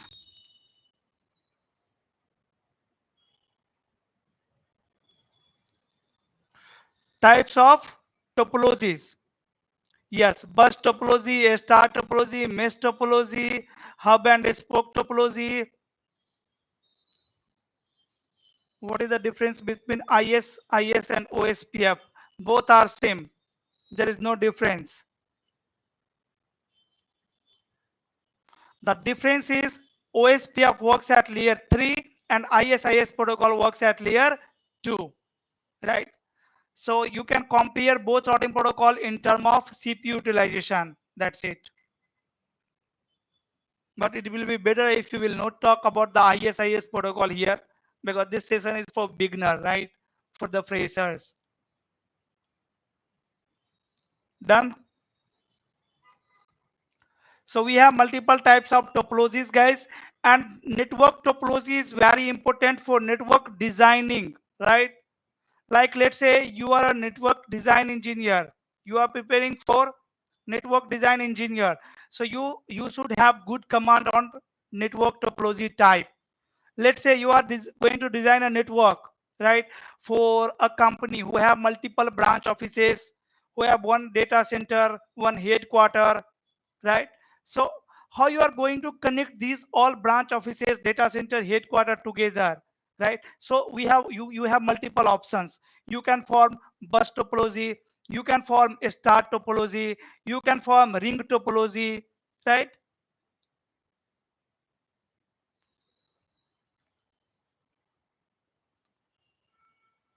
Bus topology, mesh topology, ring topology, star topology. Correct. Mostly used topology type is star topology in the real time. Star topology, full mesh topology, hub and spoke topology. Right? Hub and spoke is also what? One kind of star topology only. What is native VLAN in and it's used? Local ISP use star topology. Guys, native VLAN is a VLAN, a special VLAN on switch for which you don't want to perform tagging, right? On the trunk link, whenever switch will forward frame, switch will perform what? Tagging. It will add the tag number. And whenever switch add tag number or any device, whenever any device perform encapsulation or decapsulation, it uses their CPU, right? So let's suppose in a particular VLAN we have lots of machines. In VLAN 99 we have lots of machines, so I can configure VLAN 99 as native VLAN. Now for that VLAN, switch will not perform tagging. It will not add tag on the trunk link for VLAN 99, right? So native VLAN is a special type of VLAN on the switch for which switches are not going to perform tagging. Done. So network topology, we have multiple types of network topologies, and hope it is clear to you. Now all topology are useful, right? We are using all types of topology in real time, right? Few are more useful, useful, right? Most of the time we are using a star topology, as I told you. We are using ring topology as well. Like you have lots of branch offices around the globe, right? And you want to connect them. There is no headquarter, no data center. So you can form the ring topology, right? You can connect each branch to other branch. The disadvantage of ring topology, if any branch will goes down or any link will goes down between the branches, network connectivity will goes down, right? Between two branch, rest other branch can still communicate with each other. In the star topology, you will have one hub router, main center, right? Hub that will be connected with all spoke router or with all branch offices. Let's say I have the headquarter, main headquarter in India, right, in the Delhi, and lots of branch offices, maybe in Bangalore, Ahmedabad, Mumbai, London, US, UK, like that. And I want to connect them together. All branch offices should be connected with headquarter. So I can form what? A star topology. In the star topology, if any link will goes down, again one branch will goes down. And in the star topology, all branch offices will communicate with each other via headquarter, via hub router. So definitely load on the hub router is going to be high. Sir, which type of question will be asked by an interview for L1 position? So we are talking about the L1 interview questions only, brother, right? These are basic questions for L1 network engineer interview, right? So I have already covered around 20 questions, and let me discuss some more questions here.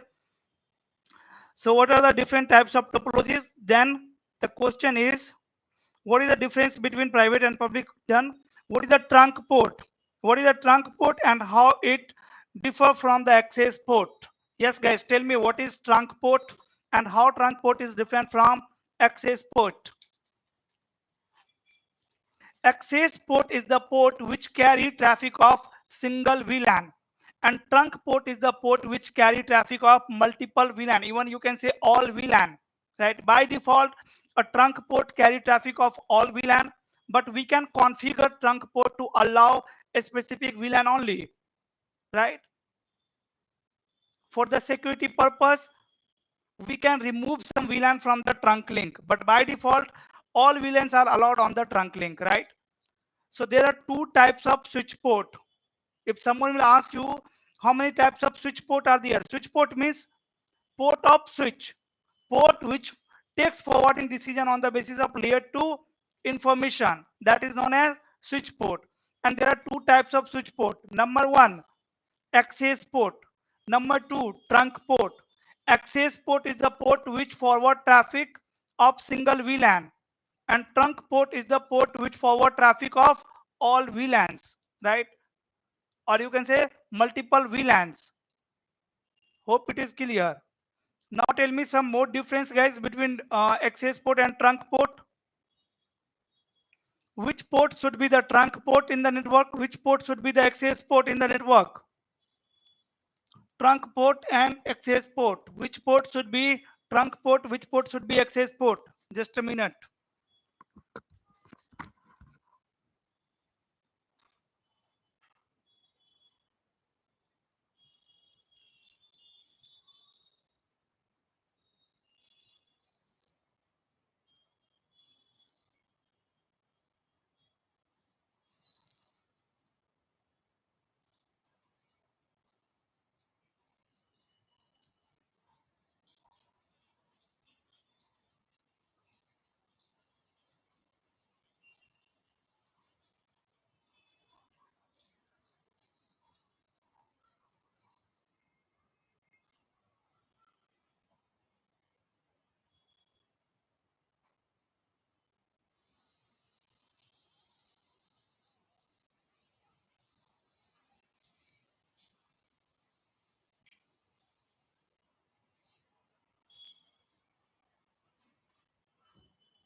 Yes.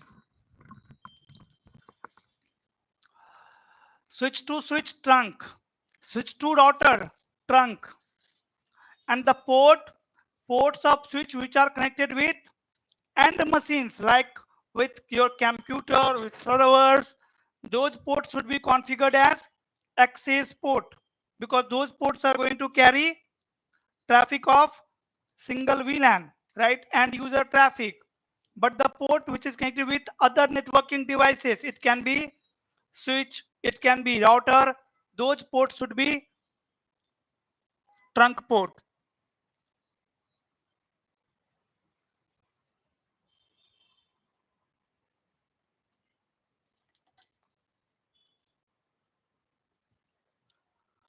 Port connected with switch, yes.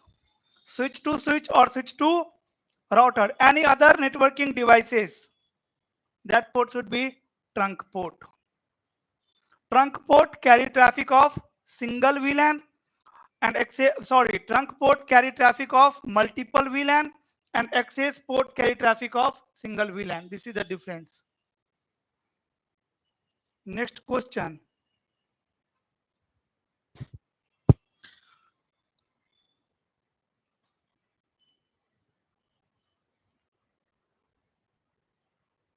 R protocol. Describe the purpose of R protocol. By default, all ports are configured as trunk auto. No. By default, all ports are configured as dynamic auto. Dynamic auto means DTP protocol is running by default on all ports. So the port role depends on their neighbor device, right? If you are connecting two switches together, both ports are configured as what? Dynamic auto, right? So it will not form trunking. Both port will be access port. But if you will configure dynamic desirable one side, then it will form trunking automatically. You don't need to configure trunk both side. Yeah. Next question is ARP. So ARP stands for Address Resolution Protocol. It is a layer 2 protocol which is used to resolve MAC address from the IP address. Whenever a device knows the destination IP but they don't know the destination MAC, the device can generate ARP request, right? And guys, we have multiple types of ARP protocol like gracious ARP. So the gracious ARP is used to check duplicate IP address. Whenever you will assign one IP address to a device, first your machine will generate gracious ARP to check this IP address is duplicate or not. How it will check duplicacy? It will generate gracious ARP. That in the gracious ARP, source IP will be the IP address which you have assigned to the machine. Destination IP will be also the IP address which you have assigned to the machine. So let's say on a computer I have configured IP 10.1.1.1, right? So my machine is going to generate HSRP where source IP is 10.1.1, destination IP 10.1.1, source MAC, the MAC address of my PC, destination MAC broadcast. Now tell me who will generate reply for this HSRP? If there is any PC who is using same IP address, that PC will generate reply, right? Correct? Because destination IP is 10.1.1.1. So after sending the gracious ARP, machine will start a timer, right? Let's say the time is 2 seconds, right?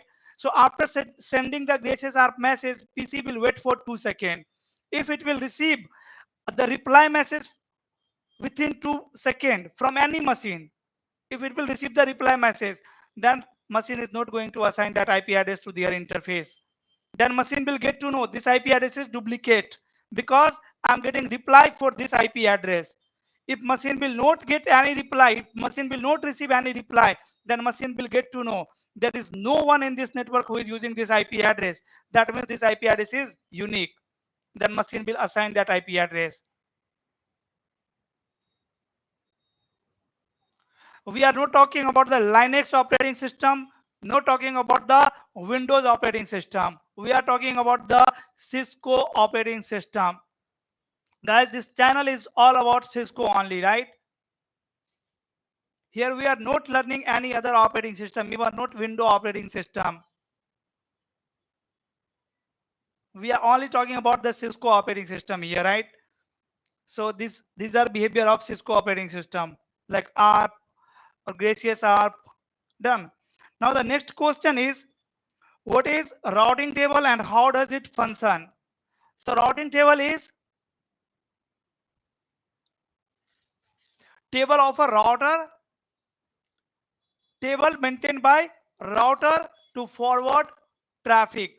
Whenever router will receive a packet, what router is doing? Router is actually checking the destination IP address. Let me open the packet and let me check destination IP. Okay, destination IP is 10.1.1.1. Now router is going to compare destination IP address with their routing table, right? If exit interface is available for that IP address, then router will forward it from the exit interface. If exit interface is not available, means route is not available in the routing table, router will simply discard it.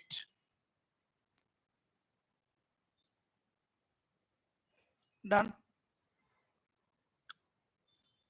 Okay. So routing table is a, you can say, layer 3 table maintained by a router to forward packet. Or you can say router takes forwarding decision on the basis of routing table. And how router build routing table, guys? We have again multiple option. Whenever you will configure IP address on the interface of router is going to calculate network ID of that IP. Router is going to calculate network ID of that IP address, and it will make one entry in their table. Let's say on fast Ethernet 0/0 of router, I am configuring one IP that is 10.1.1.1, subnet mask 255.255.255.0, right? So router have IP address as well as subnet mask. It will convert both into binary and it will find the network ID. So network ID will be 10.1.1.0/24. Now it will make one entry in their routing table that 10.1.1.0/24 network is connected on fast Ethernet 0/0, right? So this is how router build routing table for directly connected network. What for undirectly connected network? For remote network which are not directly connected. So for that you have two options. You can configure the route statically or dynamically, right? So we have two types of routing, static and dynamic. Either manually we can configure route on the router, like let's say router 1 is connected with 10 network 10.1.1.0/24, and there is 120 network 20.1.1.0/24 which is connected with another router number 2, correct? And router 1 and router 2 both are directly connected with each other. Now I need to configure 20 network on router number 1.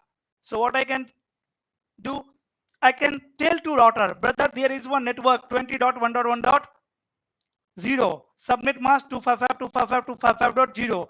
Please make one entry in your routing table for this network and always use fast Ethernet 0/1 as an exit interface, like that. Or I can define next hop IP address, the IP address of router 2, right? Whenever you need to forward traffic to 20 network 20.1.1.0/24, please forward traffic to router number 2, or please out the traffic from this interface. So to build the routing table, router need network ID, subnet mask, and interface, exit interface, right? These three informations are required. Or you can say next hop IP address as well, right? On the basis of next hop as well, router can build routing table, right? But router will always, router need what? Router need exit interface to forward data packet, right? Router need exit interface. So exit interface, network ID, and subnet mask, these three informations are required to build routing table. Done.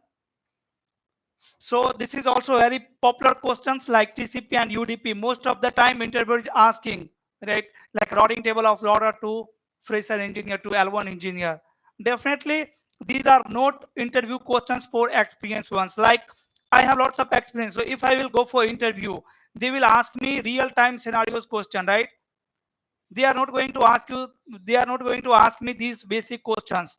Maybe they will ask me, see, we have a headquarter in Mumbai, one branch office in Ahmedabad, one branch office in Delhi, right? And one branch office in Amritsar. Amritsar is connected with both other branch office like Delhi and Ahmedabad, and both branch offices are connected with the headquarter, Mumbai.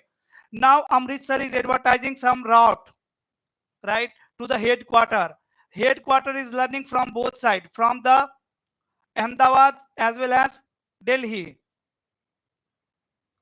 Now tell me how to perform the active and standby scenario.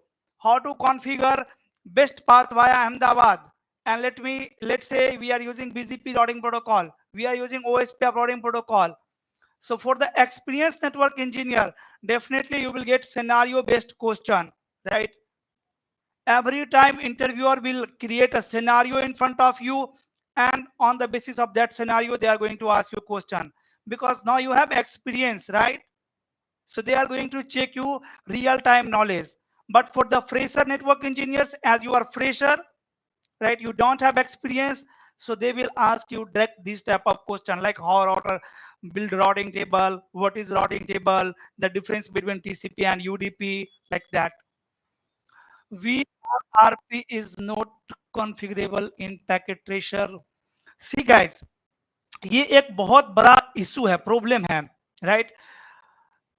हम लोगों की जो mind होती है ना, एक साथ में एक ही जगह पे फोकस कर सकता है, राइट? एक साथ में आप अगर 10 चीजों सोचोगे तो आप एक चीज भी नहीं सीख पाओगे, राइट? तो अगर आप कभी लेट से ओएसपीएफ राउटिंग प्रोटोकॉल पढ़ रहे हो तो आपको सिर्फ ओएसपीएफ राउटिंग प्रोटोकॉल पे फोकस करना चाहिए, ना कि उस टाइम में आपके दिमाग में ये सब आना चाहिए कि यार वीआरआरपी तो वहां पे कॉन्फ़िगर नहीं होता है, इंटरव्यू में ऐसा क्वेश्चन पूछता है, वैसा क्वेश्चन पूछता है। और अगर मैं कभी पढ़ा रहा हूँ, राइट, अगर आप कभी लाइव क्लासेस भी मेरा परचेज करो तो ये मैं आपको पहले ही बताता हूँ, मेरे लाइव क्लासेस की कुछ रिस्ट्रिक्ट, बहुत स्ट्रिक्ट डिसीजन है कि आप सिर्फ और सिर्फ वही टॉपिक पे फोकस कर सकते हो जो टॉपिक अभी हम डिस्कस कर रहे हैं। लाइव क्लास में सारे टॉपिक डिस्कस होता है, राइट? तो सारे टॉपिक जब हम डिस्कस करेंगे ही तो जो आपका टॉपिक वाइज डॉट्स है वो उस टॉपिक के अंदर कवर करेंगे, या फिर क्लास खत्म होने के बाद कवर करेंगे। ऐसा नहीं हो सकता है कि आप ओएसपीएफ पढ़ने के टाइम में क्या कर रहे हो, बीजीपी का क्वेश्चन पूछ रहे हो, और बीजीपी पढ़ने टाइम में आप ओएसपीएफ का क्वेश्चन पूछ रहे हो, राइट? तो ये जो भी आप वीआरआरपी या ये एचएसआरपी सब कर रहे हो, प्लीज जो मैं बोल रहा हूं, अगर ये वीडियो इसलिए आप देख रहे हो कि इंटरव्यू की प्रिपरेशन कर रहे हो, या फिर आप क्वेश्चंस का देखना चाहते हो किस टाइप का क्वेश्चन पूछे जाते हैं और बेसिक क्वेश्चन के आंसर कैसे हो सकते हैं, राइट? अगर आप इसलिए ये वीडियो देख रहे हो तो डेफिनेटली आप ऐसे क्वेश्चन, मतलब अदर टॉपिक से क्वेश्चन मत पूछो, ताकि मैं भी कंटेंट पे फोकस कर सकूं और आप भी कंटेंट पे फोकस कर सको। अगर आप डिस्टर्ब यहाँ पे आए हो तो भाई क्या कर सकता हूँ, फिर तो आप करते रहो, क्वेश्चन कुछ नहीं कर सकते, राइट? बट हम एक साथ में एक ही जगह पे फोकस कर सकते हैं. So let me focus on the basic interview question. See the title of the video. मैंने टाइटल में ऑलरेडी बता चुका हूं कि इस वीडियो में मैं कॉमन और basic network engineer questions interview के लिए डिस्कस करने जा रहा हूं, राइट? तो ठीक है. अब आपका अगला क्वेश्चन है. Next question is routing table. Hope routing table is clear. Routing table is maintained by a router to forward traffic data packet, right? And how router build routing table? Router need network ID, subnet mask, and next hop IP or exit interface to build a routing table. Done. Then what explain the purpose of ICMP protocol and the common tool to use ICMP protocol. So we have some tools, guys, like ping, traceroute, right, to use ICMP protocol. Now there are multiple use of ICMP protocol. Let me give you one example, like to check connectivity between two devices. To check connectivity between two devices, we are using what? Ping. So ping is utility. Ping is just a tool, right? But if my machine is generating a packet automatically, like ICMP request message, my machine will generate ICMP request message automatically, correct? That means definitely one protocol is responsible for generating the message, right? And that protocol is ICMP protocol.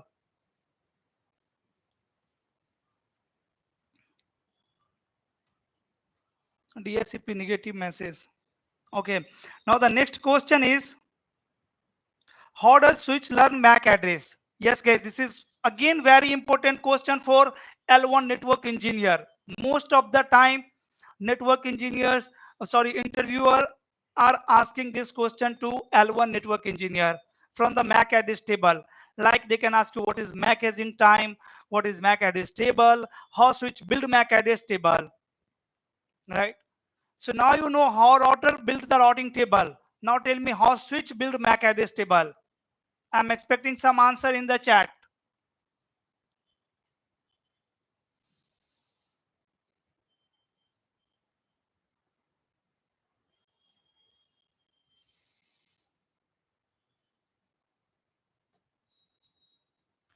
So switch build their MAC address table with the help of source MAC address. With the help of source MAC address. Try to understand the by default behavior of switch. Suppose you have purchased one brand new switch from the market, and now you have connected lots of computers with that switch, right? Lots of end devices. It can be computer, server, printer. Done. Now, by default, all ports of switch belongs to a single VLAN, that is VLAN 1. And whenever switch will receive a frame on their interface, right? Whenever switch will receive frame on their interface, it will learn source MAC address. It will learn source MAC address. It will make one entry in their MAC address table that on this particular interface, I am receiving a frame where source MAC is A. That means a device is connected with this port whose MAC address is A. Whose MAC address is A. PC will check he is on app table. If no frame, it will broadcast to app report. Later, it will store this data in the table. Sir, can you please tell me if you want to migrate old new DC, what is the process step by step? Okay. So suppose I have one switch, guys, and this switch has 4 ports. Port number 0, port number 1, 2, 3. On port number 0, a device is connected whose MAC address is A. On port number B, a device is connected whose MAC address is B. On this port, port number 3, a device is connected whose MAC address is C. And on this port, port number 4, a device is connected whose MAC address is D. So now whenever PCA will generate traffic, source MAC will be always what? A. Destination MAC can be anything. It can be broadcast, it can be B, C, D, or the MAC address of default gateway, right? Whenever this PC will forward traffic frame to switch, either you can say traffic or you can say frame. See,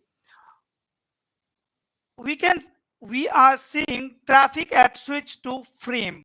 Frame means we are talking about the layer 2 traffic. Layer 2 traffic means data at layer 2 with source MAC and destination MAC, right? So whenever this PCA, which is connected with port number 0, will generate a message, a data, source will be always A because the MAC address of this PC is A. And once it will forward to switch, on switch will receive data on this port, it will make one entry in their MAC address table, right? That port number 0, source MAC A, right? That means a device is connected on this port whose MAC address is A, right? Now whenever switch will receive a data from any device, it will compare the destination with their MAC address table, right? And if destination MAC is A, it will check their MAC address table. In their MAC address table, there is already one entry, right? Like on 0 port, a device is connected whose MAC address is A, right? Switch will always forward that data from 0 port, from port number 0. In the same way, until and unless switch will not receive any frame on these 3 ports, it will not learn any MAC address on this port, right? But once it will receive frame on this port, it will learn MAC address of PC2, which is B. It will again make one entry in their MAC address table that on my port number 2, a device is connected whose MAC address is B. On switch will receive frame on port number 3. It will make one entry in their MAC address table that on my port number 3, a device is connected whose MAC address is C. Once switch will receive frame at this port, port number 4, it will make one entry in their table that on port number 4, a device is connected whose MAC address is D, right? And now let's suppose PC A and PC D want to communicate with each other. PC A will generate data, source MAC will be A, destination MAC will be D. Source MAC A, destination MAC D. Source IP source IP will be the IP address of PC1, destination IP will be the IP address of PC4. PC will forward frame to switch, data to switch. Switch will update their source MAC address in their MAC address table, right? Whenever switch will learn a MAC address, it will start a timer for that MAC address, right? That MAC address will expire after 300 seconds. By default, that timer is 300 seconds, right? So again, when switch will receive frame from the same PC, from the PC number 1, it will update a MAC address. It will again reset the timer. Again, timer will start from 300 seconds, after that 299, right? And for the 300 seconds, if switch will not receive any frame on this port, then it will flush the MAC address, a MAC address from their MAC address table. Done. But let's suppose entry is there, it have updated the entry. Now switch is going to check destination MAC. First function of switch is learning MAC address, right? Now switch is going to check destination MAC. Destination MAC is D. Again, switch will look up their MAC address table, and in their MAC address table there is one entry, right? For D MAC address, port number is 4. So it will, port number is maybe 3, right? 0, 1, 2, 3. So it will forward data from port number 4, right? When again this PC4 will generate reply, again switch is going to update D MAC address in their table. Then it will check destination MAC.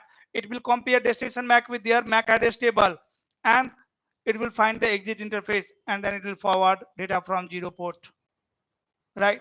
So this is how switch build MAC address table, and it is, guys, very important for fresher network engineers. So switch build MAC address table with the help of source MAC address, and with the help of destination MAC address, switch takes forwarding decision, right? So you can say switch learn source MAC address, and on the basis of destination MAC address, switch takes forwarding decision, right? The second option is can manually configure the MAC address table, right? Like the routing table, right? A router will learn directly connected network automatically, right? It will make entry in the routing table automatically for directly connected network, but for undirectly connected network, you have to configure the network, right? In the same way, on switch, the other option is I can manually tell to this switch, brother, make one entry, and entry is on your 0 port a device is connected whose MAC address is A, and this is a static method, right? A static method, and a static method will be permanent, right? So switch is not going to run any timer for a static entry, right?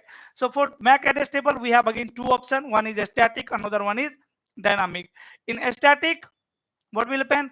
Switch will build MAC address table dynamically by learning the source MAC address whenever switch will receive the data. In the static, manually we can configure MAC address on a particular port. That is, you can say MAC binding as well, right? Now the next question is, let me move to the next question.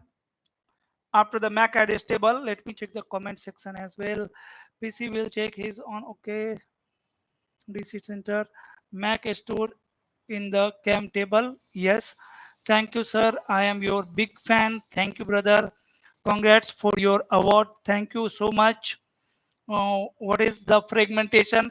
Fragmentation is dividing large size of data at large size of data into a smaller part of data at layer 3. Segmentation means dividing large data into a smaller part at layer 4, right? Then how do I connect and broadcast different SSID in the single AP? Question is not relevant. Now guys, what is the difference between layer 2 and layer 3 switch? Right, this is again very popular question and very important question. What is the difference between layer 2 switch and layer 3 switch?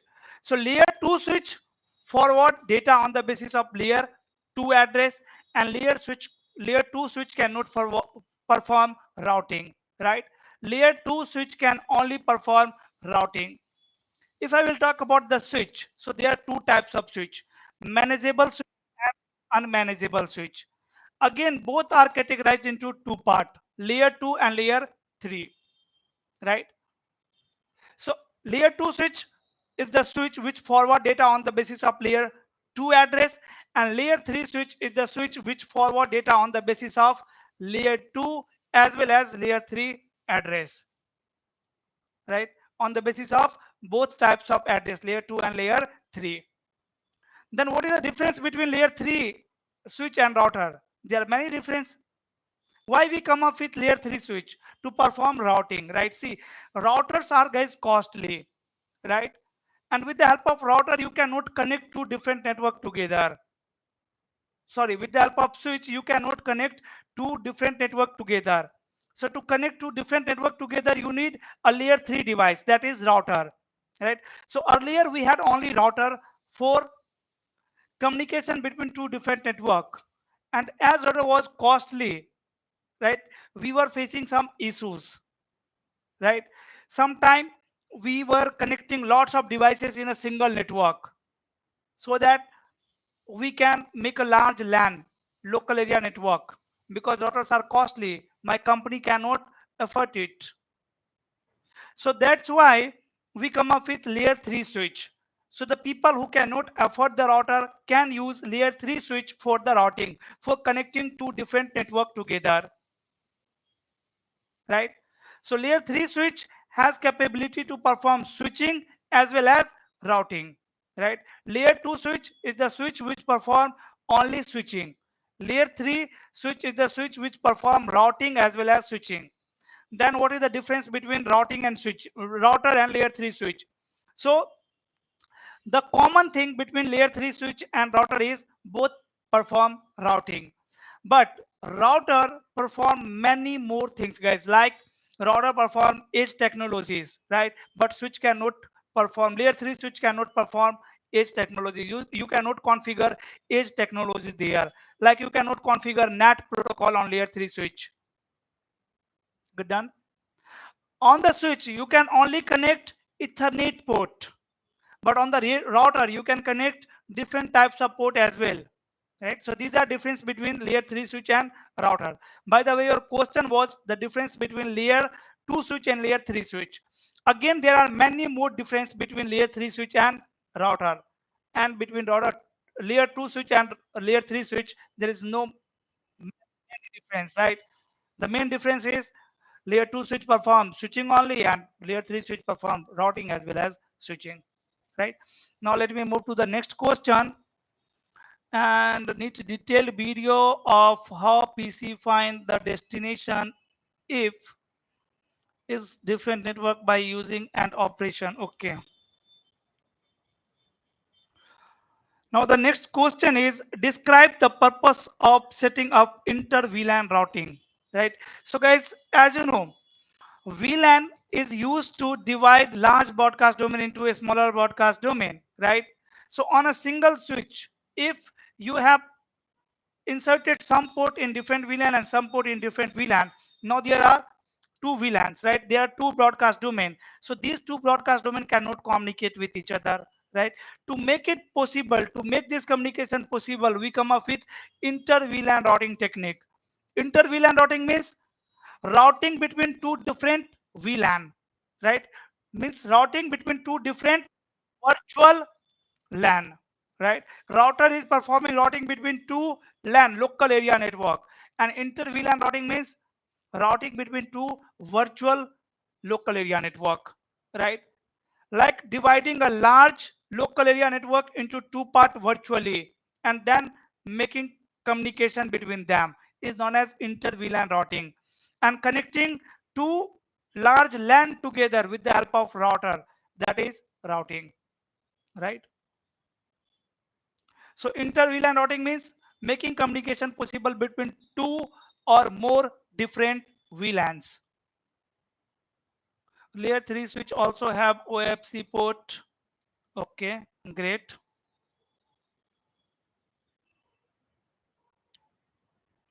Then next question is what is HSRP? Hot standby redundancy protocol. What is HSRP? So tell me guys, what is HSRP? I am expecting some answer from you side, from your side. Tell me the short answer, right? Short definition of HSRP. Why we come up with HSRP, or like what is HSRP? Let's suppose you are sitting in front of interviewer and interviewer is asking you this question. What is HSRP? So what will be your answer? How you are going to explain it? Ayush, hello sir. Hi brother. Interface redundancy protocol. Virtual Mac master fail standby take active.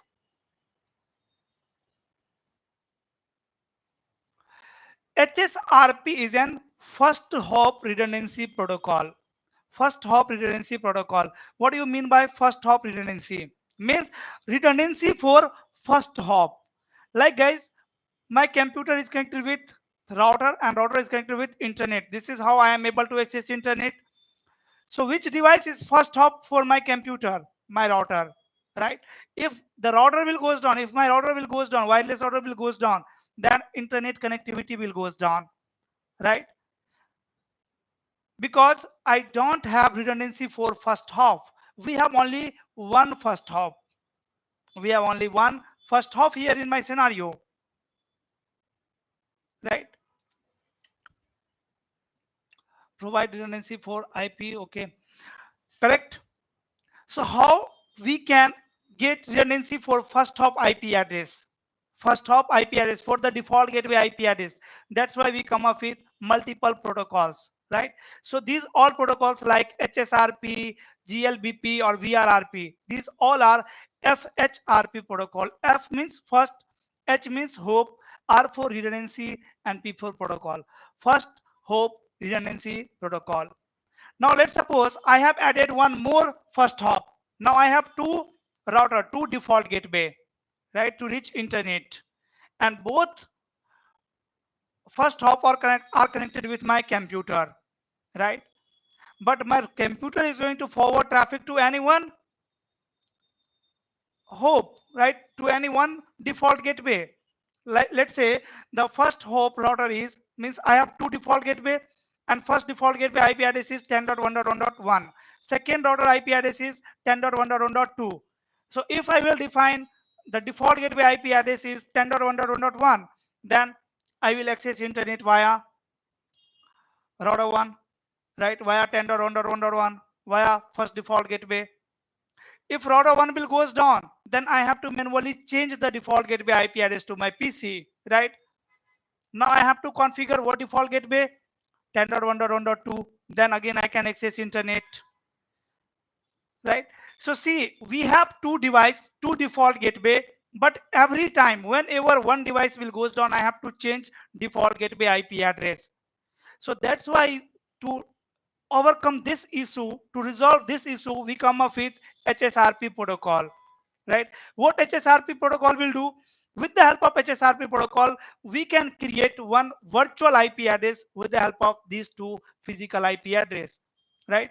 Like router 1 IP address 10.1.1.1, router 2 IP address 10.1.1.2.